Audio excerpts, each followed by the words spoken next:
Sebuah video yang memperlihatkan puluhan emak-emak menggeruduk sebuah sanggar jaipong di Desa Karangmulya, Kecamatan Teluk Jambe Barat, Karawang, viral di media sosial. Video itu viral usai diunggah akun Facebook Wahid Tengil. Dalam video itu tampak rombongan warga yang didominasi emak-emak itu mendatangi lokasi sanggar jaipong tersebut.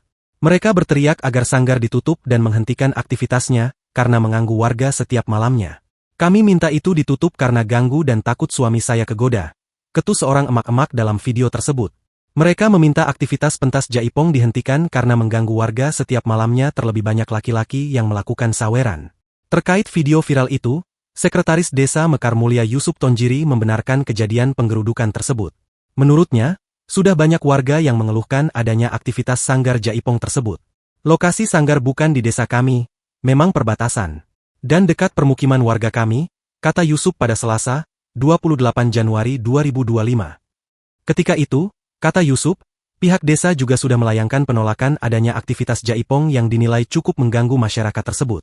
Selain aktivitas malam hari yang sangat mengganggu, keberadaannya dikeluhkan kebanyakan emak-emak karena suaminya kerap ikut menyaksikan dan menyawer. Saat ini pihak pemerintah Kecamatan Teluk Jambe Barat telah merespon aktivitas jaipong yang dinilai cukup meresahkan masyarakat Mekar Mulya tersebut. Pihaknya juga meminta pihak pemilik sanggar untuk menutup lokasi tersebut.